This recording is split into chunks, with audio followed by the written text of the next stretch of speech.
아이고, 총장님. 아이고, 이거 시간 내주셔서 고맙습니다. 네.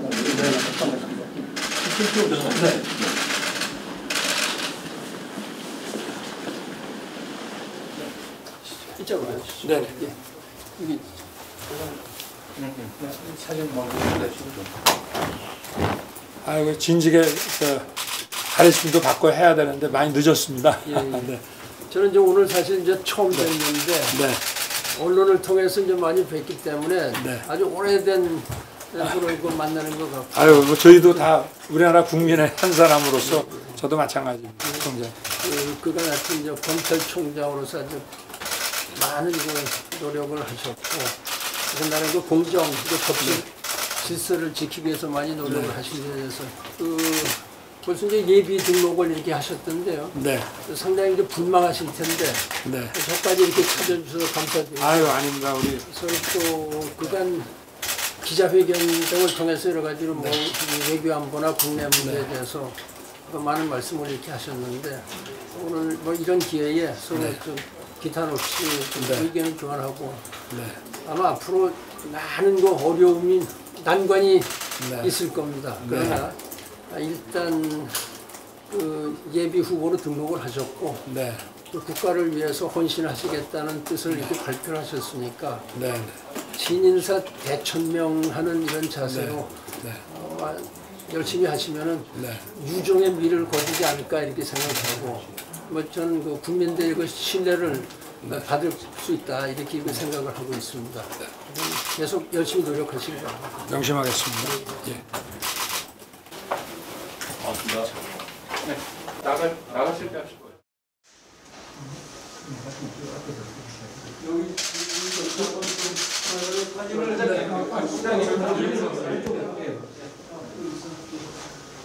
이제 바로 쪽으로.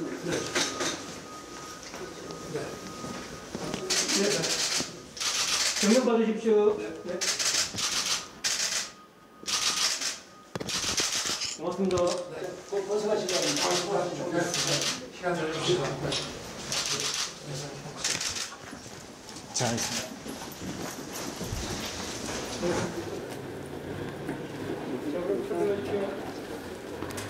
우리 존경하는 반기문 전 유엔 사무총장님 모시고 1시간 좀 넘게 귀한 말씀을 들었습니다.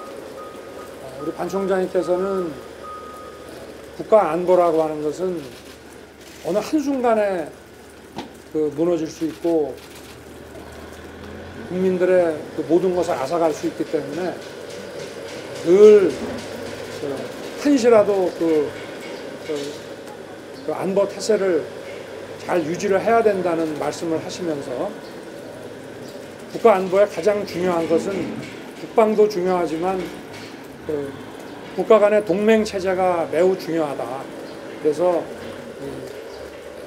우리 오랜 전통인 한미 간의 확고한 이런 안보 동맹을 잘 유지를 해서 이걸 기축으로 해서 우리 한반도의 이 안정과 평화를 유지해야 한다는 말씀을 하셨습니다. 그리고 대북 문제와 관련해서도 늘 일관성 있는 원칙과 그 예측 가능성을 가지고 남북 관계를 추진해야 시간이 걸리더라도 어떤 효과적인 그런 결과를 얻을 수 있다 이런 말씀을 하셨고요. 그리고 유엔 사무총장을 하시면서 세계적인 지구적인 문제에 특히 기후협약을 주도하셨고 이런 세계적인 문제에 지대한 관심을 가지셨기 때문에 국가를 경영할 때에도 유엔의 지속가능한 성장 SDG 17 이런 부분들을 늘 유념을 해야 하고 또 저개발 국가에 대한 그 지원을 통해서 대한민국의 국제사회에서의 국격을 올려야 한다는 점도 강조를 하셨습니다. 책 한 번만 보여주세요. 네, 이 책은 우리 반 총장께서 그 유솔부라는 게 이제 결단이라는 것인데요. 가을에는 국문으로도 나온다고 하십니다. 그래서 이렇게 글로벌 비전을 가지고 대한민국의 발전을 위하여 헌신하시기를 기원합니다. 해서 자필 서명을 해서 주셨습니다. 내용 한 번만 이렇게 보여줄 수 있나요? 이거요? 네. 자, 총장님 입당 관련한 질문 좀 하나 드릴까 하는데 어제 방송 인터뷰에서요 정치를 시작하자마자 특정 정당에 쏙 들어가는 건 맞지 않다 이런 말씀을 하셨거든요. 어떤 취지의 말씀이셨는지 좀 더 부연 설명 좀 부탁드립니다. 그래서 뭐 말씀을 많이 드려서 제가 자꾸 그런 언급하는 것이 좀 부적절한 것 같습니다. 이미 여러 차례 말씀을 드렸고요. 또 뭐 총장님, 최재형 전 원장님께서 조금 전에 입당을 했거든요. 그러니까 선 입당 먼저 한 전략을 사실상 정반대 전략을 취했는데 이 부분에 대해서는 어떻게 평가하시나요? 글쎄 이걸 뭐 전략이라기보다 그 정치를 하시는 분들의 그 각자의 선택을 저는 다 존중합니다. 네. 소장님하고 지난 대선 관련 이야기도 좀 나누셨나요? 대선 관련 얘기는 뭐 많이 나누지는 않았고요. 주로 이런 지속 가능한 성장과 또 이 기후 협약 문제, 특히 기후 문제에 관해서는 그건 뭐 인류적인 문제고 전 세계가 이 탄소 중립을 제대로 구현하지 못할 경우에는 이런 뭐 팬데믹 정도가 아니라 엄청난 재앙이 닥칠 것이다 하는 이제 그런 점과 아울러서 우리나라도 이런 탄소 중립 정책이 신속하게 추진되지 않으면은 아마 얼마 지나면은 우리가 외국에 수출도 못할 것이고 무역 규제에 엄청 걸릴 것이기 때문에 우리나라의 경제에 사활이 걸린 문제이기도 하다 이렇게 말씀을 하셨고 그런 측면에서 이 탄소 중립과 탈원전이 함께 가기는 사실상 불가능하다는 말씀도 하셨습니다. 반 총장님 대선에서 중도 하차한다 관련한 얘기는 뭐 당시 그 사정 같은 것들을 좀 말씀을 하셨는데요. 또 뭐 그 당시 사정과 당시에는 또 갑작스러운 이런 어떤 뭐 헌재의 탄핵 결정과 뭐 이런 것들 때문에 지금하고는 많이 사정이 좀 다르다. 뭐 이런 말씀 이외에는 뭐 특별한 말씀은 없으셨습니다. 정당 바깥에서 대선을 준비하는 활동에 대해서 좀 조언이나 해주신 얘기들은 또 따로 없으신가요? 예, 뭐 그런 건 따로 없었고요. 예, 이런 기후 문제와 대한민국의 이런 국가의 무역 규모라든가 경제력에 비추어서 우리가 해야 될 어떤 국제 협력 문제에 대해서도 말씀을 많이 하셨습니다. 총장님, 여권에서는요, 제2의 반기문이다 이런 식으로 비판 발언이 나오기도 했는데요. 이 부분에 대해서 좀 어떻게 생각하세요? 비판은 자유니까 뭐 얼마든지 존중하겠습니다. 근데 국민의힘 입당 결정이 늦어지면서 야권 유권자들이 피로감이 더해지고 있다는 비판에 대해서 어떻게 생각하시는지? 저는 분명히 제가 어떤 정치적인 뭐 손해, 이불리를 떠나서 그런 손해가 있더라도 제가 한번 정한 그 방향에 대해서는 일관되게 제가 걸어가겠다고 분명히 말씀을 드렸고, 예. 네, 지지율이 넉 달 만에 30% 아래로 하락했는데 이유가 어디에 있을까요? 글쎄 뭐 지지율이라는 게 뭐 하락할 수도 있고 뭐 그런 거 아니겠습니까? 네. 근데 최재형 원장님 사실상 감사원장 사태 정말 보름 만에 입당을 바로 결정했는데 정치적인 중립성에 문제가 있다 이런 지적들 계속 나오고 있거든요. 이 부분에 좀 공감을 하시는 사인지. 저는 하여튼 뭐 정치하시는 분들의 각자의 상황에 대한 판단과 또 그분들의 선택을 존중합니다. 어떠한 것이든지. 이동영 전 대변인 관련해가지고 어제 방송에 출연하셔가지고 없는 말 할 사람은 아니다 이렇게 기존 입장문보다는 좀 더 한 걸음 더 나아간 것 같은 말씀을 하셔서 제 판단입니다. 그분이 25년간 언론계에 있으면서 논설위원까지 하셨기 때문에 뭐 어떠한 얘기를 지연해서 하실 분이 아니라는 상식적인 제 생각일 뿐입니다. 앞으로 두 분만 더. 그래, 뭐 이동경 전 논설위원까지 해서 한 가지만 더 여쭈면요. 이게 재전이 임명 전에 이미 경찰에 입건됐다 이런 말도 있는데 사전에 좀 인지를 하고 계셨는지. 저는 뭐 그런 사실은 몰랐습니다. 네. 그 전국민 재난지원금 관련해서 어떤 입장이신가요? 제가 누차 말씀을 드렸습니다만은 어려운 사람, 우리가 복지라고 하는 거, 저희가 이 세금을 걷어서 그 정부가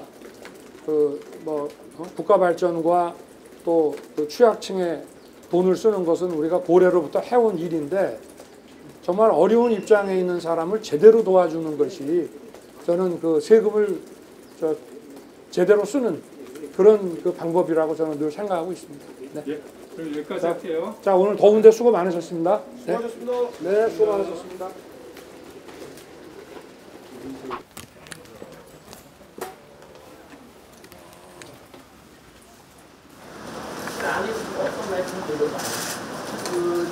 여러분 날씨 더운데 고생 많이 하시는데요.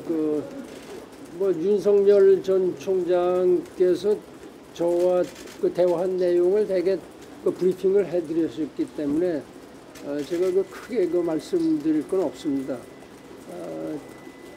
이미 브리핑 받으신 대로 한미 동맹의 중요성, 남북한 관계, 또 이 중국이나 일본 또 여러 가지 주변 국가들의 관계, 또 이 대통령으로서 국가 지도자로서 만약 된다면 해야 될 당연히 해야 될 글로벌 비전, 국제 정치적인 감각 이런 데 대해서 의견을 많이 나눴습니다.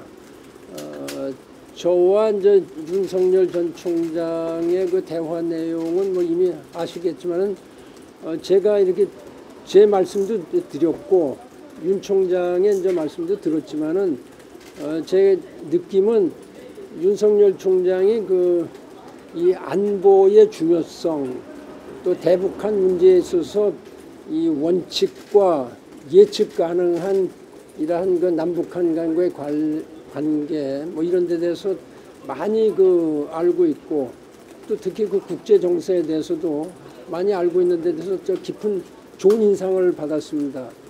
여러 가지 많은 보좌진들과의 대화를 했던 걸로 알고 있고, 또 본인 스스로 그러한 생각을 하고 있는 데 대해서 저 자신은 상당히 마음 든든하게 생각을 하고 있죠. 총장님 대선지자로서 그런 대화를 나눠 보시니까 좀 준비가 되셨다고 느꼈는지 어떻게 좀 평가하시나요? 이미 본인이 대권 도전 의사를 밝혔고 거기에 따른 준비를 많이 한 것으로 지금 알고 있습니다.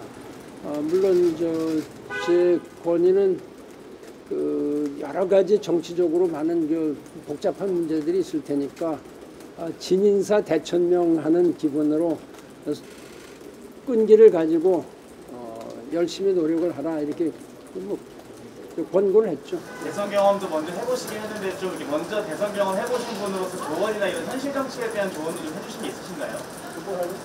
먼저 지난 대선을 한번 경험을 해보셔서 현실 정치에 대한 조언을 좀 해주신 게 있는지. 제 경험은 아주 짧았던 경험이고요. 대개 한 20여일 아시다시피 한 20여일 만에 제가 이제 이 중도에 제 뜻을 접었는데 그때 상황, 정치 상황하고 지금 상황하고는 너무나 다르다 이렇게 생각합니다.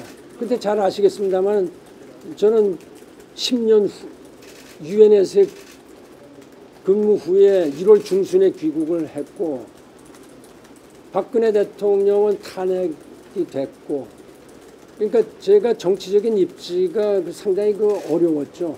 그렇게 하고 불필요하게 여러 가지 되지도 않는 여러 가지 이 페이크 뉴스라든지 인신 공격 이런 것들이 있었기 때문에 제가 정치에 대해서 경험이 없었던 이런 사람으로서 좀 실망스럽고, 내가 그런 경우에서는 국내 정치에 기여할 만한 것이 없겠다. 그래서 전직 유엔 사무총장으로서 나라의 위상 발전이라든지 아니면 그 외에 국제적인 문제, 기후변화 문제, 또 이 지속가능 발전 문제, 인권, 신장 등등 이런 데서 제가 할 일이 따로 있겠다. 이렇게 해서 제가 그때 포기를 한 겁니다. 그렇게 하고 지금 윤석열 전 총장과의 이런 입장은 지금 완전히 다르다 이렇게 생각을 합니다. 그 총장님께서도 당시에 입당을 하지 않고 행보를 하셨었는데 윤 총장님께 오늘 입당에 대한 조언을 좀 해주셨는지 혹은 입당을 해야 된다고 좀 보시는지 어떻게 보시나요? 입당 문제는 그거는 저 윤석열 전 총장의 그 선택이니까 제가 그런 문제에 대해서 깊이 논의는 안 했고요. 그건 뭐 저도 입당을 해본 경험이 없는 사람이기 때문에 내가 거기에 대해서는 뭐 특별한 그 경험이 없죠. 이제 가셔야 됩니다. 예. 고맙습니다. 여러분 날씨 더운데 아주 고생이 많으십니다. 예. 감사합니다.